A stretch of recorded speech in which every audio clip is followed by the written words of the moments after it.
You guys see Kanye West's apology letter? To those I've heard. He took out a full-page advertisement in the Wall Street Journal. He's a mentally ill grifter. Well, he's mentally ill. I don't think he's a grifter. I don't really think there's much evidence suggesting that he's doing what he does for money. Like, wouldn't it have made more sense for him to just continue being one of the most famous music stars on the planet? You know? When I feel like if his interest was in money and power, he would have just kept doing what he was doing for attention, not money. But he had more attention back when he was a well-respected... Like, look, I don't think he's a grifter, okay? He's just mentally ill, man. That's a big old letter. 25 years ago, I was in a car accident that broke my jaw and caused injury to the right frontal lobe of my brain. At the time, the focus was on the visible damage, the fracture, the swelling, and the immediate physical trauma. The deeper injury, the one inside my skull, went unnoticed. Comprehensive scans were not done, neurological exams were limited, and the possibility of a frontal lobe injury was never raised. It wasn't properly diagnosed until 2023.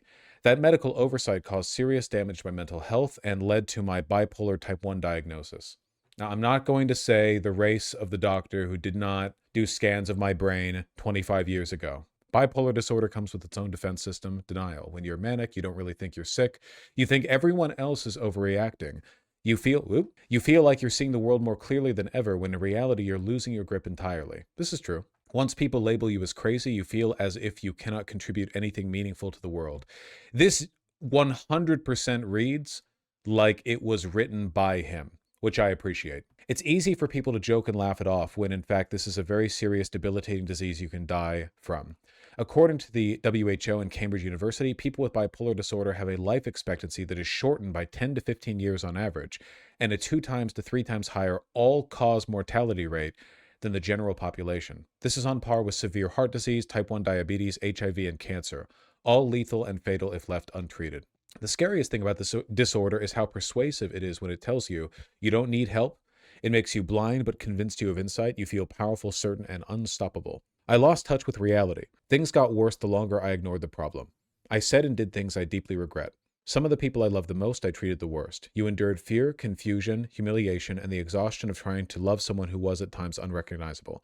Looking back, I became detached from my true self. In that fractured state, I gravitated towards the most destructive symbol I could find, the swastika, and even sold t-shirts bearing it. One of the difficult aspects of having bipolar type 1 are the disconnected moments, many of which I still cannot recall, that lead to poor judgment and reckless behavior that often feel like an out-of-body experience. I kind of like that he's mostly just talking about his brain and not about his politics, because it was really obvious that his behavior had nothing to do with his politics. Like, if you are even a little bit familiar with mental illness or bipolar disorder in particular, all of his white nationalist, Heil Hitlering, his song, the swastikas, whatever, had nothing to do with some kind of like manifest political belief, and everything to do with a mentally ill man gravitating towards the most destructive symbols he could think of. So I appreciate, I guess, the fact that this isn't really like a deconstruction of the bigotry, because it was never actually about the bigotry. Also, did everyone around him just let him rip?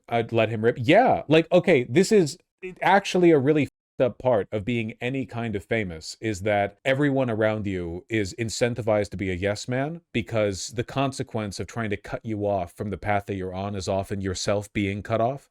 So, like, he was failed by basically everyone around him, right? Like, the people who dropped him were the people being responsible. And the people who stayed with him were like, look at what Fuentes and Milo Yiannopoulos did, right? They took advantage of Kanye at, like, the height of his Nazi mental illness and started, like, pushing him to do shows to talk about his beliefs. Like, because they wanted to be seated next to him, right?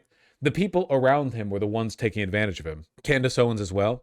Alex Jones. I regret and am deeply mortified by my actions in that state, and am committed to accountability, treatment, and meaningful change. It does not excuse what I did, though. I am not a Nazi or an anti-Semite. I love Jewish people. Yeah, sure. I genuinely, like, I have never for a moment believed that there was some kind of underlying sincere belief explaining his behavior. I just don't think, I don't think that's the case. I'm not saying what he did wasn't bad or hateful. I just, like, it's not motivated by belief. Sorry, I don't care, still a Nazi?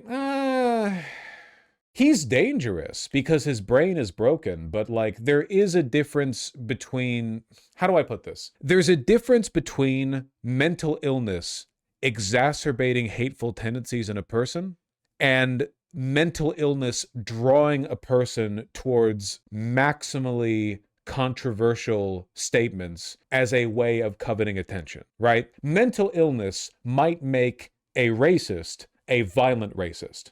And even if they get on their meds, a racist they remain. But in my opinion, I think that the evidence with Kanye over and over and over and over again has been that he's a victim of his mental illness, that it drives him towards shock and sensationalism, but it's not really manifesting underlying biases as much. I mean, not to say that he has no bigotry or whatever. So, for example, one thing that Kanye definitely is a misogynist. Many such cases, I guess. Like that's definitely, like, the mental illness might exacerbate it, but that's a very persistent tendency. Isn't your big criticism of right-wingers that they have no beliefs? Yeah, but I don't know what that has to do with this. In this case, it's not that he has no beliefs necessarily. It's just like he was and is extremely mentally ill. It's just a different kind of thing. There are some right-wingers who are just extremely mentally ill, but that's not really, kind of a different kick, you know? To the Black community, which held me down through all the highs and lows in the darkest of times. The Black community is unquestionably the foundation of who I am. I am so sorry to have let you down. I love us. In early 2025, I fell into a 4-month-long manic episode of psychotic, paranoid, and impulsive behavior that destroyed my life. As the situation became increasingly unsustainable, there were times I didn't want to be here anymore. Having bipolar disorder is not a state of constant mental illness. When you go into the manic episode, you are ill at that point.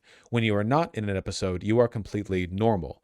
And that's when the wreckage from the illness hits the hardest. Hitting rock bottom a few months ago, my wife encouraged me to finally get help. I found comfort in Reddit forums of all places. Different people speak of being in manic or depressive episodes of a similar nature. I read their stories and realized that I was not alone. It's not just me who ruins their entire life once a year despite taking meds every day and being told by the so-called best doctors in the world that I am not bipolar but merely experiencing symptoms of autism. My words as a leader in my community have real global impact and influence. In my mania, I lost complete sight of that. As I find my new baseline and new center through an effective regime of medication, therapy, exercise, and clean living, I have newfound much-needed clarity. I am pouring my energy into positive, meaningful art, music, clothing, design, and other new ideas to help the world. I'm not asking for sympathy or a free pass, though I aspire to earn your forgiveness. I write today simply to ask, your cat battles, to ask for your patience and understanding as I find my way home. Honestly, sounds pretty sincere. Yeah, I mean, the issue isn't necessarily the sincerity. It's just like, is he going to do it again? Because this could be sincere and then he could do it again. That's how it works, right? It's not, it's not like if he reverts back to the worst behavior, it doesn't mean he was lying here. It just means he kind of lost the battle a bit. So yeah, hopefully he gets on some better meds. He also needs a better inner circle. Yeah, no, for sure. Kind of sad. It's weird how he kept saying his doctors are lying. Is he still doing anti-Semitism? No, my guess is that his frustration with doctors being dishonest with him was one of the things that prompted that particular expression of anti-Semitism. But the frustration that doctors aren't being straightforward with him, to me, is probably a real frustration that he's just attached sensationalism to. How the f do you get to the point of flying to Mar-a-Lago to eat dinner with Trump and Fuentes? Well, I mean, a lot of you probably just haven't experienced super strong bouts of mental illness. I mean, I certainly haven't.